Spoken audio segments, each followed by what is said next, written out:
కష్టపడి రక్తాన్ని ధరవచ్చి చెమటోడిచి డాక్టర్ కావాలని చెప్పి ఒక లక్ష్యంతో రాత్రి బోర్డు కష్టపడ్డ తప్ప సక్సెస్ కాదు. వాళ్ళ తల్లిదండ్రుల యొక్క ఆశ నెరవేర్చాలని చెప్పి వాళ్ళ ఆకాంక్ష నెరవేర్చాలని చెప్పి విద్యార్థులు కష్టపడి చదివిన తర్వాత పేపర్ లీక్ అవ్వడం, విద్యార్థులు తల్లిదండ్రులు కూడా బాధపడడం నిజంగా బాధాకరం. ఇదందరూ కూడా ఖండించాల్సిన విషయం, వాస్తవం కూడా. అందుకే ఈ విషయాన్ని సీరియస్గా పరిగణించినటువంటి కేంద్రం, ముఖ్యంగా నిన్న కూడా చూసినాం, నరేంద్ర మోడీ గారు ఒక ప్రధానమంత్రిగా ఉండి ఆ వయసులో ఉండి అర్ధరాత్రి 12 గంటలకు కూడా వీడియోని రిలీజ్ చేసి విద్యార్థులకు, తల్లిదండ్రులకు, దేశ ప్రజలకు ఒక భరోసా కల్పించే ప్రయత్నం చేసిండు, విన్నపం చేసే ప్రయత్నం చేసిండు.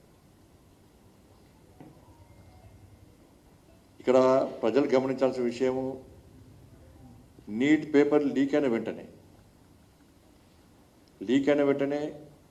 11 మంది ఫ్యాకల్టీలను ప్రభుత్వం వెంటనే గుర్తించి వాళ్ళని అరెస్ట్ చేయడం, వాళ్ళని చర్యలు తీసుకోవడం, దీంతో సంబంధం ఉన్న 17 మందిని అరెస్ట్ చేయడం, వాళ్ళ చర్యలు తీసుకోవడం, సాక్షాత్తు కేంద్ర విద్యాశాఖ మంత్రి గారు క్షమాపణ చెప్పడం, వారు స్వయంగా సిబిఐకి లెటర్ రాయడం, ఇవన్నీ జరిగినాయి. ఇవన్నీ కూడా ప్రభుత్వం స్పందించింది, అన్ని రకాల చర్యలు తీసుకుంటున్నది. దాంతోపాటు విద్యార్థులకు విద్యా సంవత్సరం నష్టపోకుండా ఉండాలనే ఉద్దేశంతో 40 డేస్ లోపల తిరిగి ఎగ్జామ్ నిర్వహించి ఫలితాలు ప్రకటించి కౌన్సిలింగ్ సిద్ధమైంది. ఇది ప్రభుత్వం యొక్క నిబద్ధత. దీన్ని గుర్తించాల్సిన అవసరం. రేపు కౌన్సిలింగ్ కూడా ప్రారంభం కాబోతున్నది.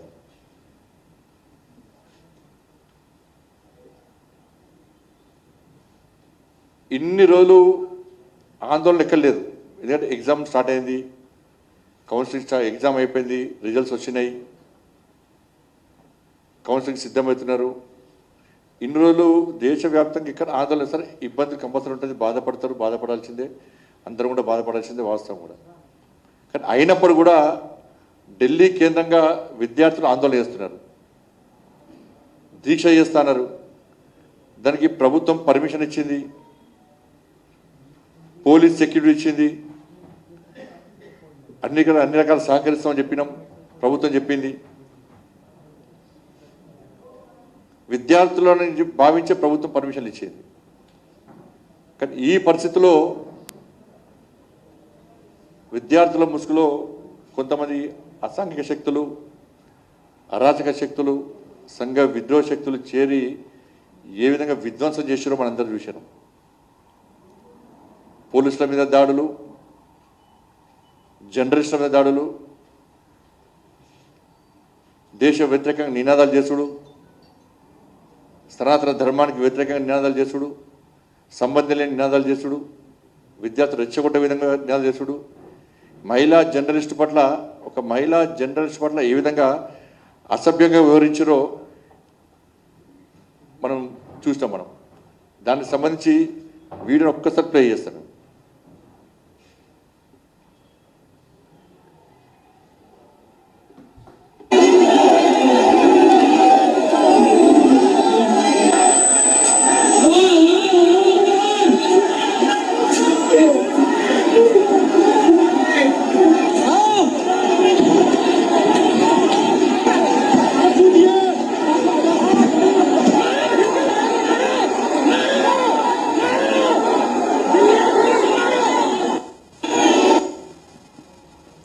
దాదాపు 118 మంది పోలీసు అధికారులు గాయాలైనాయి, తలలు ఒలిగినాయి, జర్నలిస్టులకు గాయాలైనాయి.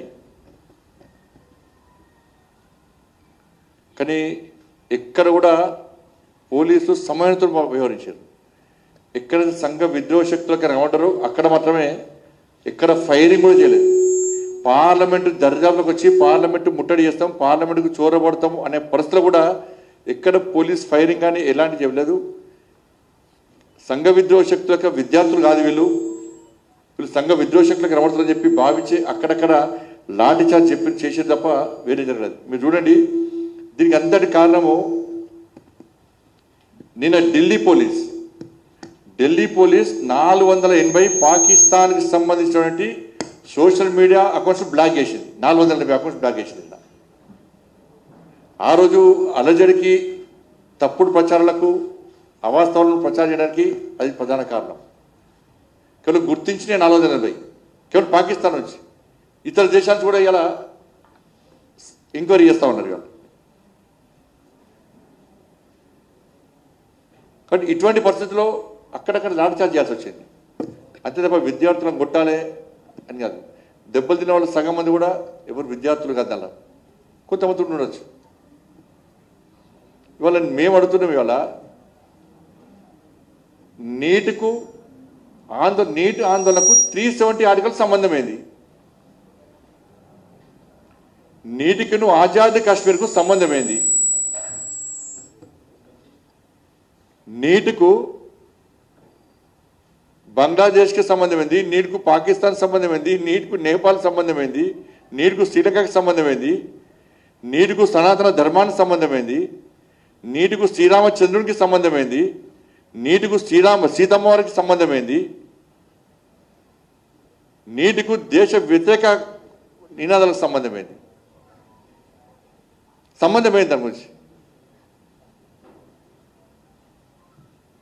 ఇవాళ నీటికు వల్ల అన్యాయానికి గురైనటువంటి విద్యార్థులు ఉంటే వాళ్ళు ఎవరు కూడా నిజంగా విద్యార్థులు చేసేవాళ్ళు కాదు. వాళ్ళు నీటి విద్యార్థులు బాధపడి ఆందోళన చేస్తే వాళ్ళ చేతిలో రాళ్ళు ఉండయి, విద్యార్థుల చేతిలో రాడ్లు ఉండయి, విద్యార్థుల చేతిలో ఆయుధాలు ఉండయి, విద్యార్థుల చేతిలో కట్టెలు ఉండయి.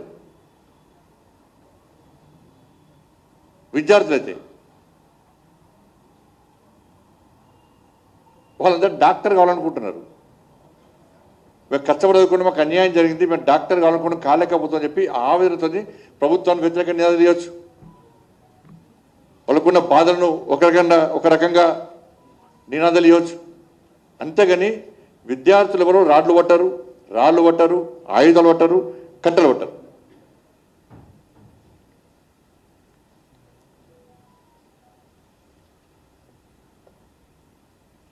ఇవాళ ఢిల్లీలో జరిగిందేంటో ఒకసారి చూడండి. मैं तो राजा मोदी का भी गोली मार दो सही में, मैं तो मार दे दूंगी। मैं तो राजा मोदी का भी गोली मार दो सही में, मैं तो मार दे दूंगी। मतलब आप प्राइम मिनिस्टर के लिए ऐसी बात बोल रहे हैं, मोदी को गोली मार, कुछ हुआ भी है? 370 के प्रोटेक्शन जो हमें इस कॉन्स्टिट्यूशनल टू करने दिए थे, 370 के प्रोटेक्शन जो हमें इस कॉन्स्टिट्यूशनल टू करने दिए थे, बस नाम रहेगा अल्लाह का। सीता के पति का नाम ले लेके मीता के पति का काम कर रहे हैं। तो भगवान राम मंदिर और व्हाटएवर इसमें, but it just people don't know. मैं तो राजा मोदी का ఇవాళ ఇవన్నీ చూసిన తర్వాతనే పార్లమెంటు సాక్షిగా పార్లమెంట్లో చర్చ జరపడానికి సిద్ధం అని చెప్పి సాక్షాత్తు పార్లమెంటరీ వ్యవహార శాఖ మంత్రి ప్రకటించారు, మంత్రులు ప్రకటించారు. చర్చకు సిద్ధం అంటున్నాం. పార్లమెంట్లో చర్చిస్తే తప్ప వాస్తవాలు బయటికి వస్తే తప్ప ఒక నిర్ణయానికి రాలేము. కాబట్టి చర్చకు రండి అని చెప్పి ప్రభుత్వము చర్చలు జరుపుదామని చెప్పి పార్లమెంట్లో కోరితే కూడా ఇవాళ విపక్షాలు చర్చ జరిపే పరిస్థితులు. ఎందుకంటే చర్చ జరిపితే తీసుకోవాల్సిన చర్యలన్నీ తీసుకునే ప్రభుత్వం ఆల్రెడీ, వాళ్ళకి అవకాశం రాదు. కాబట్టి చర్చ జరపకుండా ఇవాళ రాద్ధాంతం చేసి 2 నెలలు ఏం మాట్లాడలే. పార్లమెంటు స్టార్ట్ అయినాకనే నీట్ అయిపోయింది, మళ్ళీ రీ ఎగ్జామ్ పెట్టారు, ఫలితాలు వచ్చినాయి, కౌన్సిలింగ్ స్టార్ట్ అవుతుంది. అప్పుడు నాకు ఏం మాట్లాడలే. మళ్ళీ పార్లమెంటు స్టార్ట్ కాగానే పార్లమెంట్ వేదికగా గొడవ వేయాలి, ఈ దేశంలో విచ్ఛిన్నం చేయాలని చెప్పి ఒక ఆలోచనతో ఇవాళ వాళ్ళు అలజడి సృష్టించే ప్రయత్నం చేశారు. చర్చకు వస్తలేరు. సాక్షాత్ ప్రధానమంత్రి గారు ట్వీట్ చేసినారు, వీడియో రిలీజ్ చేసినారు. కాబట్టి ఈ విపక్షాలందరూ కూడా ఇండియా అలయన్స్కి ఎవరు కూడా సమస్య పరిష్కారం కాదు. తొందర మోడీ గారు దిగాలి, రాహుల్ గాంధీ ప్రధానమంత్రి చేయాలి, బీజేపీని గద్దెదించాలి, బీజేపీ మీద విషం చిమ్మాలి, ఈ దేశంలో ప్రజల లోపల యువత లోపల తప్పుడు ఆలోచనలు తయారీ అని చెప్పి ఒక దుర్మార్గమైన ఆలోచనతో ఇలా విధ్వంసం సృష్టించే ప్రయత్నం ఇలా విపక్షాలు చేస్తున్నాయి. అందుకే ప్రధానమంత్రి రాజీనామా చేయాలి అవి అంటున్నారు. ఇవాళ నాకు తెలిసి దేశంలో పేపర్ లీక్ అని రాష్ట్రం లేదు, ఉంటే ఒకటి ఉండవచ్చు. యూపీ హయాంలో 72 సార్లు పేపర్ లీక్ అయినాయి, 72 టైమ్స్. మరి ఆ రోజు మన్మోహన్ సింగ్ గారు రాజీనామా చేయాలి, ఆ రోజు విద్యాశాఖ మంత్రి రాజీనామా చేయాలి. ఇలా రాజస్థాన్లో అశోక్ గెహ్లోట్ సీఎం ఉన్నప్పుడు 18 సార్లు పేపర్ లీక్ అయింది, 18 టైమ్స్. 21 టైమ్స్ ఎగ్జామ్స్ పెడితే 18 టైమ్స్ పేపర్ లీక్ అయింది రాజస్థాన్లో కాంగ్రెస్ పార్టీ ప్రభుత్వంలో. మరి ఆ రోజు ప్రధానమంత్రి రాజీనామా చేయాలి, అశోక్ గెహ్లోట్ రాజీనామా చేయాలి. ఆ రోజు ఇదే రాహుల్ గాంధీ గారు, ఇదే ప్రియాంక గాంధీ గారు ఏమన్నారు ఒకసారి చూడండి. 18 టైమ్స్ లీక్ అయితే. A process diverged from the machinery of an elected government that seeks to undo the checks and balances created to protect the supremacy of Parliament of this House sets a dangerous precedent for our democracy. आपको मालूम है paper leak की बड़ी समस्या है। गहलोत जी भी जानते हैं कि राजस्थान में भी पेपर लीक हुए थे और ये एक बड़ी समस्या पूरे देश में है, सिर्फ एक प्रदेश की समस्या नहीं है। और बहुत इसको रुकवाने की कोशिश चाहे कितना भी की होगी गहलोत जी ने, लेकिन फिर भी बार बार ये हो रहा था।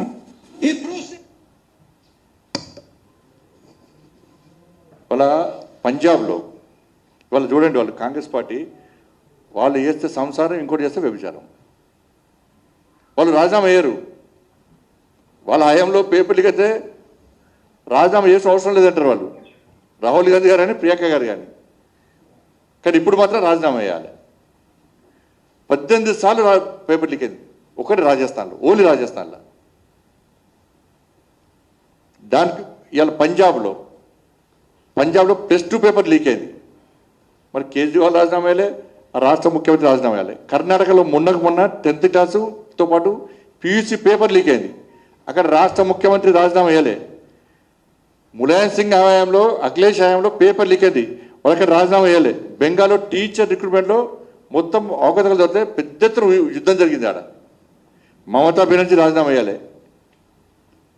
కేరళలో కమ్యూనిస్టు పాలన కూడా పేపర్ లీక్ అయినాయి, అక్కడ రాజీనామా అయ్యారు. దేశంలో అనేక రాష్ట్రాలు రాజీనామా పేపర్ లీక్ అయినా ఎక్కడ రాజీనామా వేయాలి, రాజీనామా చేయమని వాళ్ళు అడగలే. ఇక ఇక్కడ తెలంగాణలో కేసీఆర్ గారి పాలన, కేసీఆర్ ముఖ్యమంత్రి ఇలా ధర్నా ఇచ్చినట ట్విట్టర్ ఇవాళ. మీ అయ్య పాలనలో, మీ అయ్య ముఖ్యమంత్రి ఉన్నప్పుడు ఎంసెట్ పేపర్ లీక్ అయింది, TSPSC పేపర్ లీక్ అయింది, SSC పేపర్ లీక్ అయింది. మొత్తం పేపర్లు అమ్ముకోవడమే. మీ కుటుంబం, వీళ్ళ కుటుంబము మొత్తం పేపర్లు అమ్ముకోవడం, విద్యార్థుల భవిష్యత్తు నాశనం చేయడమే. మరి ఎప్పుడన్నా కేసీఆర్ రాజీనామా చేసిండా? నువ్వు రాజీనామా చేసినావా? గ్రూప్ 1 పేపర్ లీక్ అయితే నేను ఫైట్ చేస్తుంటే, గ్రూప్ 1 పేపర్ లీక్ అయితే దానికి వ్యతిరేకంగా ఫైట్ చేస్తుంటే, ఎవడో 10th పేపర్ లీక్ చేస్తే వాడిని అసలు పడుకోక చేతగాక ఈ ఫాల్తుగాళ్ళు అర్ధరాత్రి నన్ను అరెస్ట్ చేసి 5 నిమిషాలకు ఒకసారి కేసీఆర్ అనే వ్యక్తి మందు దాగి, ఫామ్ హౌస్లో మందు దాగి సిపికి ఫోన్ చేసి ఏడేడు దింపుతున్నావు, ఎక్కడెక్కడ దింపుతున్నావు, ఎట్లా దింపుతున్నావు, బండి సంజయ్ డ్రెస్ వేసుకున్నాడా, ఏ డ్రెస్ వేసుకున్నాడు, ఏ ప్రాంతంలో ఉన్నావు, రాత్రి అంతా దింపాలే, పోలీస్ స్టేషన్ తీసుకురావద్దు, తెల్లారి జైలుకి పంపారు. కోర్టు ఏం చేసింది? ఇది ఫాల్తు కేసు, ఫాల్తు కాళ్ళు పెట్టిన కేసు, ఇది దీనికి ఏం ఆధారం లేవని చెప్పి కేసు కొట్టేసింది, ముట్టికాలేసి కేసు కొట్టేసింది. 10th పేపర్ లీకేజ్ పట్టుకోలే, గ్రూప్ 1 పేపర్ లీకేజ్ వ్యతిరేకంగా నేను కొట్లాడితే ఒక రాష్ట్ర అధ్యక్షుడిని, ఒక జాతీయ పార్టీకి రాష్ట్ర అధ్యక్షుడిని, ప్రజల చేత ఎన్నుకోవడం పార్లమెంట్ సభ్యుడిని కనీసం గుర్తించకుండా, గౌరవం ఇవ్వకుండా తప్పుడు కేసులు పెట్టి ప్రజల దృష్టి మళ్లించడానికి ఆ రోజు ఏ విధంగా చేసిండో, ఏ విధంగా జైలుకి పంపిడో మీరంతా చూశారు. అట్లాంటి ఓడియాలు వచ్చి ధర్నా చౌక్లా నువ్వు వచ్చేసిన ధర్నా చౌకులే ఇందా ధర్నా ఇస్తున్నావు. ఆ ఎన్టీఆర్ స్టేడియం ధర్నా చౌకులు చూసి నీ యాక్టివిటీస్ నవ్వుతున్నాయి. వాళ్ళు కనీసం పుట్టినరోజు ఇవ్వాల. ఆ పుట్టినరోజున కనీసం అబద్ధాలు ఆడకుండా పుట్టినరోజు ఎందుకు చేసుకుంటామన్నా మనం? ఈ ఒక్కరోజున మంచిగా ఉండరా, ఒక్క రోజున దేవుని మొక్కరా, ఈ ఒక్కరోజు అబద్ధాలు ఆడక ఇవాళ అబద్ధాలు ఆడకుంటే ఈ జీవితాంతం ఈ సంవత్సరం మొత్తం అబద్ధాలు ఆడడానికి ఇవాళ మొత్తం అబద్ధాలు ఆడాడు అంటే జీవితాంతం అబద్ధాలు ఆడతారు. ఇవాళ నోరే అబద్ధాలు, ఆ కుటుంబమే అబద్ధాల కుటుంబం.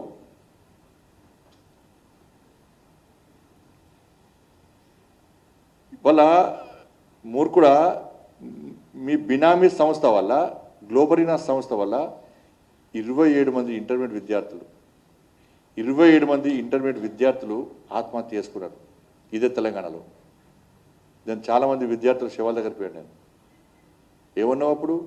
కంప్యూటర్ తప్పు చేస్తే నాకేంది అన్నావు. మరి ఇప్పుడు ఎవరిని న్యాయ చేసిండేడా? ఎవరు తెచ్చినీడా? గ్లోబరీ అనేటువంటి మూర్ఖ సంస్థ వల్ల మీ బినామీ సంస్థ వల్ల 27 మంది విద్యార్థులు ఆత్మహత్య, పసిపిల్లలు ఆత్మహత్య చేసుకున్నట్టు సిగ్గులేదు. వాళ్ళు కూడా జడ్జి ఎప్పుడు? ఇవాళ ధర్నా వేస్తున్నావు, జంజీలు ధర్నా వేస్తున్నావు. ఆ విద్యార్థులు అడగాలి, ఇది గల్లబట్టి అడగంటారు. ఇవాళ అరే ఫాల్తుగా 27 మంది విద్యార్థులు చనిపోయారు నీ మూర్ఖత్వం వల్ల, నీ బినామీ సంస్థ వల్ల. మరి దాని గురించి ఏమంటావు? టీఎస్పీఎస్సీ పేపర్ లీక్ చేసినావు, దాని గురించి ఎందుకు మాట్లాడతలేవు? ఇవాళ 10th పేపర్ లీక్ అయింది, దాని గురించి ఎందుకు మాట్లాడతలేవు? ఇవాళ ముసలి కన్నీరు కారుస్తున్నావు. ఈయన కట్ట ఢిల్లీలోనట విద్యార్థుల ఆందోళన కళ్ళ నిలొచ్చినాయట. నీ మానవత్వం లేదు, మూర్ఖుడి నువ్వు, నీ కళ్ళ నిలుస్తాయి. ఢిల్లీలో ఆందోళన కళ్ళ నిలొచ్చిన బాధ అనిపించిందట. మరి ఇంటర్మీడియట్ విద్యార్థులు చచ్చిపోతే బాధ అనిపించలేదా? మానవత్వం లేదా? మనిషివి కాదా నువ్వు? మా పిల్లలకు అన్యాయం జరిగింది అని చెప్పి పిల్లల తల్లిదండ్రులు బోర్డ్ ఆఫ్ ఇంటర్మీడియట్కి వచ్చి ఆందోళన చేస్తే, న్యాయం చెప్పని కొడితే పుట్టు అడితలు కొట్టాడు. ఇవాళ పోలీసులను కొట్టుమంటున్నావు కదా. ఆ రోజు ఇదే ప్రజలు తెలంగాణ రాష్ట్రంలో మీ ప్రభుత్వ పాలనలో 10 సంవత్సరాల్లో ప్రజలు తిరగబడితే తెలంగాణ రాష్ట్రంలో మీరు మిగలపోదురు, పోలీసులు మిగలపోదురు. మీ అరాచకాలకు ఆ రోజు ఇంటర్మీడియట్ విద్యార్థులు చనిపోతే వాళ్ళ తల్లిదండ్రులను కొట్టారు, పిల్లలను కొట్టారు. ఇవాళ జెన్జీ విద్యార్థులు ఇవాళ ప్రశ్నించాలి ఇవాళ కేటీఆర్ను. ఆ రోజు లీకేజ్ చేసినప్పుడు కారణం ఎవరు? నువ్వు కాదా? ఏం చర్య తీసుకున్నావు? మీ అయ్యందుకు రాజీనామా వేయాలి, నువ్వెందుకు రాజీనామా వేయాలి, ఎందుకు లాఠీ చార్జ్ చేసినావు, మా తల్లు ఎందుకు అలగొట్టడం అని చెప్పి అడగాలి. ఒకసారి చూడు గ్లోబరీనా సంస్థ అది ఇంటర్మీడియట్ విద్యార్థులది. వాళ్ళు చేసే తప్పుకు మా పిల్లలు బలైపోతున్నారు. దానికి సమాధానం లేకుంటే విద్యాశాఖ వాళ్ళు ఎవరు లేదు. ఫస్ట్ ఇయర్ 81% వచ్చింది. సో నేను ఇప్పుడు సెకండ్ ఇయర్ కంప్లీట్ అయితే మిగతా అన్ని సబ్జెక్ట్స్ పర్లేదు, చాలా బాగా వచ్చాయి. ఓన్లీ మ్యాథ్స్ 2Bలో 16 వేసి ఫెయిల్ చేశారు. ఏంది ఇది? అసలు రావాల్సిన ఆయన ఏరి ఫామ్ హౌస్ లో కూర్చుంటే ఎట్లా బయటకు వచ్చి చూసుకోవాలి కదా స్టూడెంట్స్ ని. 17 మంది చచ్చిపోతే ఏంది పరిస్థితి? ఇప్పుడు ఇక్కడ లోపలికి వెళ్ళనిస్తలేరు అని ఇంకో ముగ్గురు కూడా చనిపోతే ఎట్లా? ఏంది? ఏం చేయాలి మేము దీంతో? మీకు చేత కాదని చెప్పుకుని పని చేయండి, పక్కకు జరుపుని మీరు వేరే మంత్రిని పెట్టుకోండి. మీరు మీకు చేత కాదు, మా బతుకులే కాస్తారు.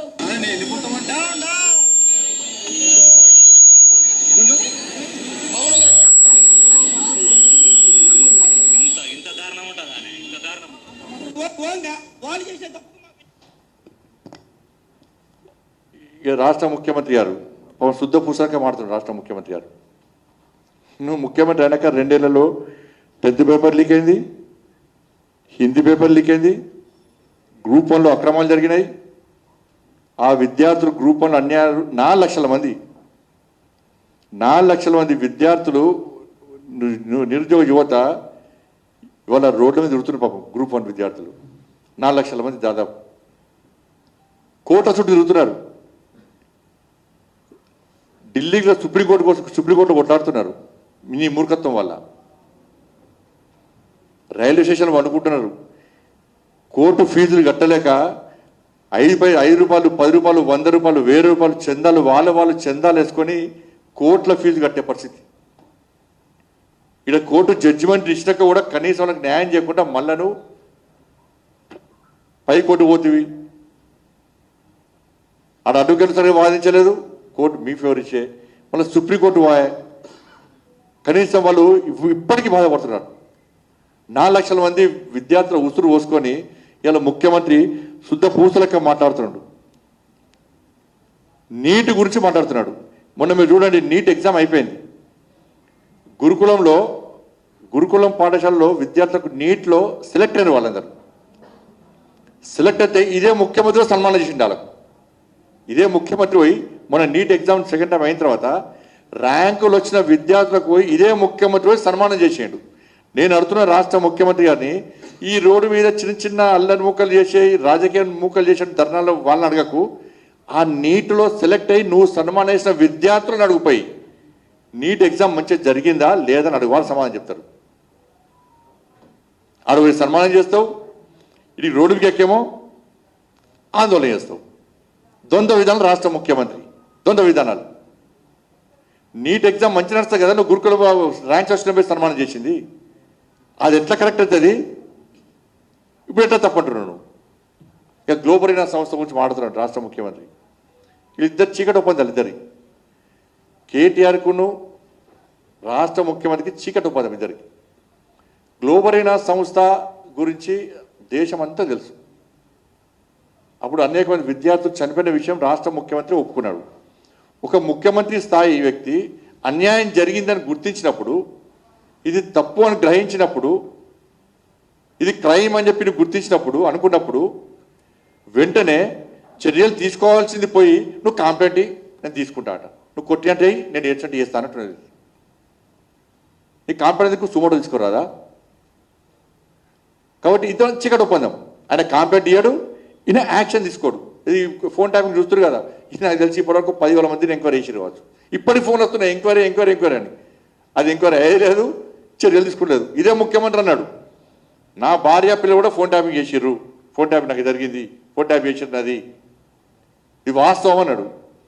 ఒక ముఖ్యమంత్రి స్థాయి గౌరవప్రదమైనటువంటి వ్యక్తి నువ్వు ఆ చైర్లో కూర్చున్నప్పుడు, తెలంగాణ రాష్ట్రంలో అన్యాయం జరిగిందని భావించినప్పుడు చర్యలు తీసుకోవడంలో నీకున్న ఇబ్బందులు ఏంది? నేను ఆపుతున్నది ఎవరు?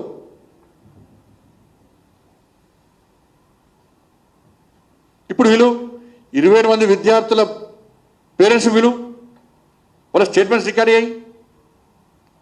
ఇలా మీరు వీడియో చూశారు, అనేక మంది స్టూడెంట్స్ వాళ్ళకి జరిగిన అన్యాయం చెప్తున్నారు, బహిరంగంగా మీడియాకి చెప్పారు, వాళ్ళ స్టేట్మెంట్ రికార్డ్ అయ్యి. ఇంతకంటే ఆధారాలు ఏం కావాలి నీకు?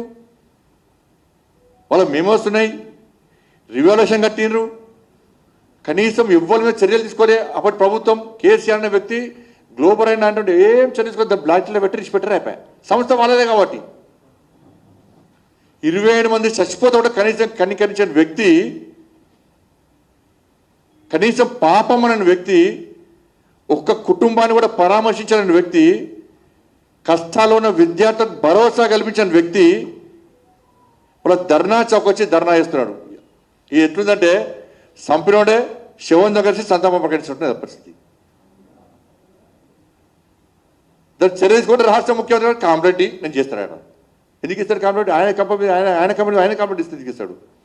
20 మంది విద్యార్థులు చనిపోయిన వాళ్ళ కుటుంబాలని అన్యాయం జరిగిన విద్యార్థుల వాయిస్ ఉన్నది, వాళ్ళు ఇప్పటికి చెప్పడానికి సిద్ధంగా ఉన్నారు. ఎంక్వైరీ అయ్యి, ఇప్పటికైనా ఎంక్వైరీ అయ్యి, చలో కాంప్లైంట్ మేము ఇస్తాం, ఫిర్యాదు చేస్తాం, ఆ విద్యార్థుల తల్లిదండ్రులు మేము పట్టుకొస్తాం. నీకు చర్య తీసుకునే దమ్ముందా చెప్పు? నీ పార్టీకి చేత కాదు, ఫిర్యాదు చేస్తే చేత కాదు, దమ్ము లేదు, ధైర్యం లేదు. మీరు బీఆర్ఎస్ పార్టీ ఒకటే, మీ చీకటి ఒప్పందాలు. బీఆర్ఎస్ పార్టీ ఇప్పుడు గ్లోబల్ అయినా వస్తుంది కదా, కథ మళ్ళీ బీఆర్ఎస్ కాంప్రమైజు, ఢిల్లీకి మూటలు. ఇది బీఆర్ఎస్ పార్టీ కాంగ్రెస్ పార్టీకి ఏటీఎం లెక్క మారింది. బీఆర్ఎస్ స్కామ్లు అన్నీ కాంగ్రెస్ పార్టీకి ఏటీఎం లెక్క మారినాయి. ఒక్కొక్క స్కామ్కు వేల కోట్ల రూపాయలు ఢిల్లీ పోతాయి. మరి ముఖ్యమంత్రి తెలిసి జరుగుతుందా, తెలియక జరుగుతుందా? ముఖ్యమంత్రి మధ్యవర్త, మరి తెలియదు. మేము జవాబుదారుతాను. మేము నరేంద్ర మోడీ ప్రభుత్వం 2024లోనే యాంటీ పేపర్ లీక్ బిల్ తీసుకొచ్చింది. 2024లో యాంటీ పేపర్ బిల్ తీసుకొస్తే, యాంటీ పేపర్ లీక్ బిల్ తీసుకొస్తే ఇదే కాంగ్రెస్ పార్టీ వాకౌట్ చేసిపోయింది. ఆ రోజు సూచనలు సలహాలు మీరు ఇచ్చేది ఉంటే ఇవాళ కొంచెం విద్యార్థులకు మెరుగు జరిగేది. ఇవాళ బిల్లు తీసుకొస్తే మీరు సమర్థించరు, వాకౌట్ చేసిపోతారు, సూచనలు సలహాలు ఇవ్వరు. ఇవాళ కాంగ్రెస్ కూటమి ప్రాంతాల గతంలో మెడికల్ ఎంట్రన్స్ టెస్ట్ అని లాడ్జింగ్లో రాశారు. లాడ్జింగ్లలో పేపర్ లీక్ అయినాయి. పేపర్ లీక్ అని మెరిట్ విద్యార్థులకు అన్యాయం చేసింది కాంగ్రెస్ పార్టీ ప్రభుత్వాలప్పుడు. మెడికల్ ఎంట్రన్స్ లాడ్జింగ్లో రాసినప్పుడు. కాబట్టి దీని మెరిట్ విద్యార్థులకు అన్యాయం జరగద్దనే నరేంద్ర మోడీ గారి ప్రభుత్వం నీట్ను పట్టుకొచ్చింది. ఈ నీట్ పేపర్ లీక్ అయిందని భావించిన తర్వాత ఇస్రో చైర్మన్ రాధాకృష్ణ గారి సమక్షంలో ఒక కమిటీ వేశారు. ఆ కమిటీ అనేక సూచన సలహాలు ఇచ్చింది. జేఈ తరహాలోనే ఆన్లైన్ ఎగ్జామ్ పెట్టాలని చెప్పి రాధాకిషన్ కమిషన్ రిపోర్ట్ ఇస్తే కేంద్ర ప్రభుత్వం మొన్ననే అదే తరహాలో ఎగ్జామ్ పెట్టాలని చెప్పి 18 లక్షల మంది విద్యార్థులకు ఎగ్జామ్ పెట్టాలని చెప్పి ప్రిపేర్ అయిన తర్వాత అన్ని ఏర్పాటు చేసిన తర్వాత 23 లక్షల మంది ఆన్లైన్లో అప్లై చేసుకున్నారు. అప్పటికప్పుడు ఏర్పాటు చేయడం సాధ్యం కాదు కాబట్టే నీట్ ఎగ్జామ్ను యథావిధిగా నిర్వహించి వచ్చే సంవత్సరం కొత్త సంవత్సరంతో చేస్తామని చెప్పి ప్రభుత్వం పకడ్బందీగా నిర్వహించడానికి సిద్ధమైంది. ఇది నరేంద్ర మోడీ గారి ప్రభుత్వం నిబద్ధత. ఇది మొదటి నుంచి నరేంద్ర మోడీ గారు విద్యార్థుల భవిష్యత్తు ముఖ్యమని చెప్పంటున్నారు. అందుకే వాళ్ళు ఇయర్ వేస్ట్ కాకుండా వెంటనే ఎగ్జామ్ పెట్టినాం. నా 40 డేస్ ఎగ్జామ్ పెట్టినాం. ఏ విద్యార్థికి ఇయర్ వేస్ట్ కాకుండా ర్యాంక్స్ వచ్చినాయి. కష్టపడ్డ ర్యాంక్స్ వచ్చినాయి. ఇంకో విషయం, 2014లో 2014 ముందు దేశంలో 51,000 ఎంబీబీఎస్ సీట్లు మాత్రమే ఉండే. 51,000 మాత్రమే ఎంబీబీఎస్ సీట్లు ఉండే. ఇవాళ 1,36,000 1,36,000 మెడికల్ సీట్లు పెంచింది నరేంద్ర మోడీ ప్రభుత్వం. ఇది నిబద్ధత, మోడీ ప్రభుత్వం యొక్క నిబద్ధత. అంటే 166% పెంచిన మేము. 2014 కంటే ముందు 51,000 మెడికల్ సీట్లుంటే ఇవాళ 1,36,000 వరకు సీట్లు పెంచినాం. 166% పెంచినాం మనం. ఇలా మెడికల్ కాలేజీలు యూపీ హయాంలో 385 ఉంటే 80 కాలేజీలు ఉంటే యూపీ హయాంలో మెడికల్ కాలేజీలు ఇవాళ 824 కాలేజీలు మెడికల్ కాలేజీలు నరేంద్ర మోడీ ప్రభుత్వం ఏర్పడేసింది. ఇవాళ దీనికి కాంగ్రెస్ పార్టీ సమాజం చెప్పండి, మీకుందా నిబద్ధత? మాకుందా?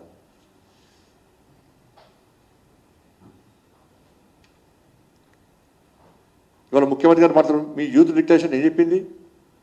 మీ యూత్ డిక్లరేషను ఇంకో ఏమని, మొదటి ఏడాదిలోనే 2 లక్షల ప్రభుత్వ ఉద్యోగాలు భర్తీ, మొదటి ఏడాదిలోనే SC ST BC minority backlog పోస్టుల భర్తీ, ప్రతి ఏడాది జూన్ 2 నాటికి అన్ని శాఖల ఖాళీలతో జాబ్ క్యాలెండర్ ప్రకటించి సెప్టెంబర్ 17 లోపు నియామకాల పూర్తి, నిరుద్యోగ యువతకు ఉద్యోగ ఉపాధి అవకాశం కల్పించే వరకు ప్రతి నెల 4,000 నిరుద్యోగ భృతి, ప్రత్యేక చట్టంతో టీఎస్పీఎస్సీ ప్రక్షాళన చేసి యూపీఎస్సీ తరాల్లో పునరుద్ధరణ, నిరుద్యోగ నిర్మూలన. ఇవన్నీ యూత్ డిక్లరేషన్ అన్నారు. ఇది రాహుల్ గాంధీ గారు ప్రియాంక గాంధీ గారు వచ్చి ప్రకటించారు. ఇవాళ ఏమైంది నీ యూత్ డిక్లరేషన్? రాష్ట్ర ముఖ్యమంత్రి గారు చెప్పాలి. నీ యూత్ డిక్లరేషన్ అమలు చేస్తే ఇవాళ తెలంగాణలో ఇలా యువత నిరుద్యోగ రైతు రాష్ట్రంగా ఉండేది. నువ్వు అనుకున్న నిరుద్యోగ రైతు రాష్ట్రంగా ఉండేది.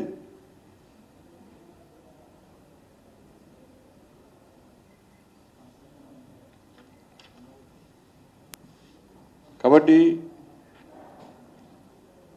విద్యార్థులు మళ్ళీ చెప్తున్నాం, విద్యార్థులు ఆందోళన చేస్తే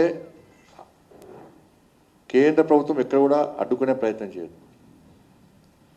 ఇలా విద్యార్థుల ముసుగులో కొంతమంది అరాచక శక్తులు జోరి మళ్ళీ చెప్తున్నా, ఏ మెడికల్ డాక్టర్ కావాలనుకున్న విద్యార్థి చేతిలో కర్రలు ఉండయి, రాడ్లు ఉండయి, రాళ్ళు ఉండయి, మారణ ఆయుధాలు ఉండయి. ఇలా విద్యార్థుల తల్లిదండ్రులు భయపడుతున్నారు, బాధపడుతున్నారు. ఈ సంఘ విద్రోహశక్తులు ఏంటంటే చాణక్యుని సూక్తి గుర్తొస్తుంది. రాజు బలవంతుడైతే, పాలించే రాజు బలవంతుడైతే దొంగలు దోపిడీదారులు అందరూ ఒకటై ఆ రాజును వ్యతిరేకిస్తారట. ఇవాళ నరేంద్ర మోడీ గారు ఒక బలవంతమైనటువంటి ఒక ప్రధానమంత్రి, ప్రపంచ దేశాలన్నీ కూడా ఒక గొప్ప వ్యక్తిగా గౌరవింపబడుతున్నారు నరేంద్ర మోడీ గారు. కాబట్టి విపక్షాల పేరుతోని, ఇండియా అలయన్స్ పేరుతోని కమ్యూనిస్టులు వీళ్ళంతా కలిసి ఈ దేశంలో అలజడి సృష్టించి దేశ విభజనకు దారితీసే విధంగా హిందూ సమాజానికి వ్యతిరేకంగా సనాతన ధర్మానికి వ్యతిరేకంగా వ్యాఖ్యలు చేస్తూ అలజడి సృష్టించే ప్రయత్నం చేస్తున్నారు. కాబట్టి అందరికీ అప్పీల్ చేస్తున్నాం, నరేంద్ర మోడీ గారి ప్రభుత్వం విద్యార్థుల భవిష్యత్తు పట్ల మంచి ఆలోచన ఉంది కాబట్టి తిరిగి 40 రోజులు నీట్ నిర్వహించడం, ఫలితాలు ప్రకటించడం.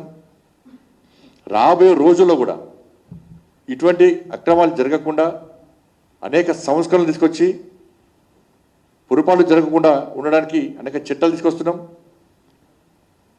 కాబట్టి దీనికి ఈ ప్రతిపక్ష పార్టీలో ఆ పార్టీలో వాళ్ళ వలలో పడకుండా, అరాచక శక్తుల యొక్క ట్రాప్లో పడకుండా, సోషల్ మీడియాలో వస్తున్న వదంతులను నమ్మకుండా మీ భవిష్యత్తుని కాపాడుకోవాలని చెప్పి, మీ బంగారు భవిష్యత్తుని కాపాడుకోవాలని చెప్పి మనస్ఫూర్తిగా ఈ వేదిక ద్వారా వాళ్ళకి అప్పీల్ చేస్తామని.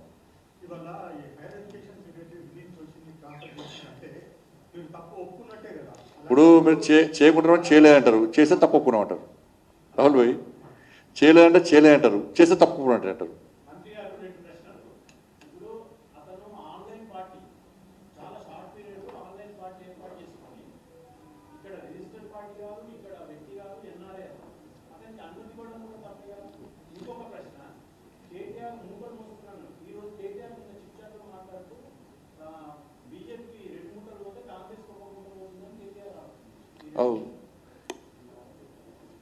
ఇప్పుడు కేంద్రానికి వ్యతిరేకంగా కొట్టలేదు ఎవరు?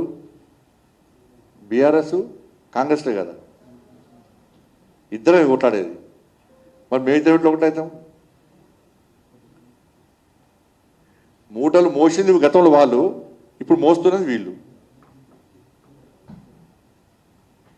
ఇచ్చేది మూటలు ఇచ్చేది ఎవరు? మీరే కదా. బీఆర్ఎస్ వాళ్ళు మూటలు ఇస్తున్నారు కదా మోయడానికి. మీరు ఇచ్చిన మూటలు మోస్తున్నారు ఢిల్లీకి.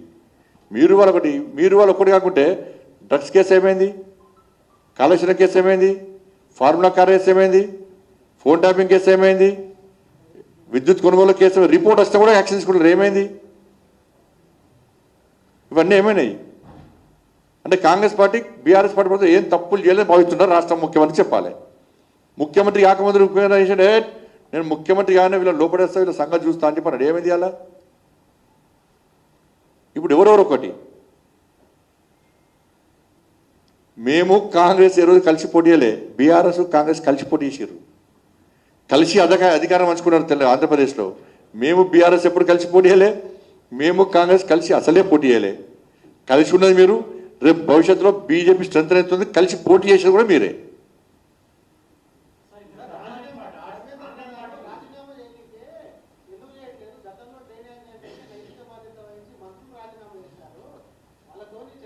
ఇప్పుడు అనేక ఉదాహరణలు చెప్పిన రాజీనామా అనేది ముఖ్యం కాదు, పరిష్కారం కాదు. విద్యార్థుల భవిష్యత్తు ముఖ్యం. ఇక రాష్ట్ర ముఖ్యమంత్రి కేంద్ర మంత్రి స్వయంగా క్షమాపణలు చెప్పి సిబిఐకి ఇచ్చి సంబంధిత వ్యక్తులను అరెస్ట్ చేయించి తిరిగి నీట్ నిర్వహించి ఫలితాలు ప్రకటించి కౌన్సిలింగ్ సిద్ధమైనప్పుడు దేనికోసం రాజీనామా? ఇది రాజకీయ డిమాండ్ అంతే. ఆ డిమాండ్లో అర్థం లేదు.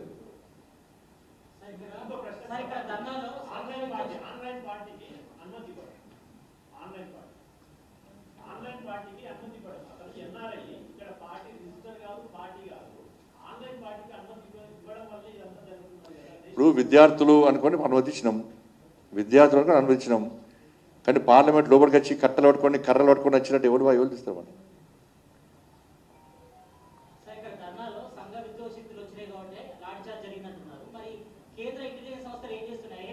నమ్మినాం, అదే చెప్తున్నారు కదా, నమ్మినాం. ఇప్పుడు మొన్న చేసారు, నమ్మినాం. విద్యార్థులను కూడా పర్మిషన్ ఇచ్చినాం, సంఘ విద్వేషాలతో వచ్చినాయి. అక్కడక్కడ అడుగుకునే ప్రయత్నం చేసినాం అంతే. చెప్తాం ఇప్పుడు ఆ రిపోర్ట్ అంతే లేదు, అరెస్ట్ లేదు. కానీ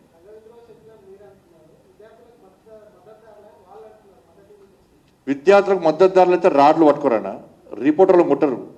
మహిళా రిపోర్టర్ పట్ల అసభ్యంగా వివరించారు, పోలీసుల కాళ్ళు చేతులు విరగొట్టారు, జర్నలిస్టుల కెమెరాలు వలగొట్టారు. ఇండియాను పాకిస్తాన్ లెక్క మారుస్తాం, బంగ్లాదేశ్ లెక్క మారుస్తాం, నేపాల్ లెక్క మారుస్తాం, మోడీని గాలి చేస్తాం, రాముని తింటారు, సీతమ్మని తింటారు, సనాతన ధర్మాన్ని తింటారు. వాళ్ళకి కావాల్సింది నీటుకు దీనికి సంబంధం ఏంది అని అంటున్నా. ఎగ్జామ్ రాసి వాళ్ళు రాశారు, పాస్ అయ్యారు, వాళ్ళు కౌన్సిలింగ్ సిద్ధమయ్యారు.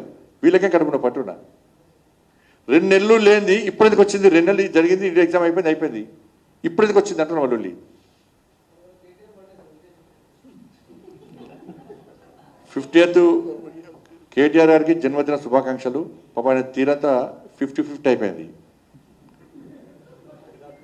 ఇటు 50% ఏమో గబ్బులు, 50% పబ్బులు. పెద్ద పెద్ద హోటల్ ఉన్నాయి.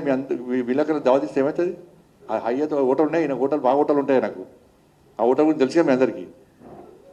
దావత్ ఇస్తున్నా దావత్ ఏమన్నా విలేకరులకు, జర్నలిస్టులకు. నీకే సరిపోదు, నీకు ఇంకెందుకు ఇస్తావు కానీ.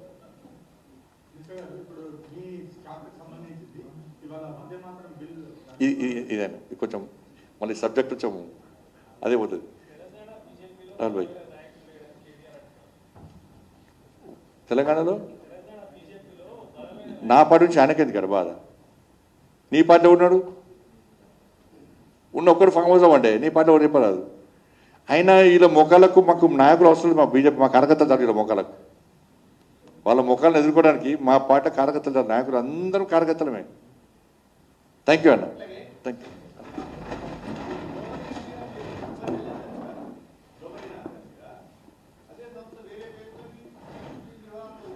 దొంగకు 100 దారులు ఉంటాయి కానీ ఇప్పుడు కర్ణాటక వేరు. మీరు అన్నట్టు వాస్తవమే, కర్ణాటక వేరు. ఇప్పుడు దొంగకు 100 దారులు. దొంగ ఎక్స్పర్ట్, దొంగతనం చేసి ఎక్స్పర్ట్, బాగా గుర్తించలేనంత ఎక్స్పర్ట్. కాబట్టి కర్ణాటక వేడు ఒక పేరు మార్చేయండు, ఢిల్లీ పోయి పేరు మార్చేయండు. మేము దృష్టి తీసుకొచ్చినాం, ఎంక్వైరీ స్టార్ట్ అవుతుంది. దొంగ ఎక్స్పర్ట్ అన్న.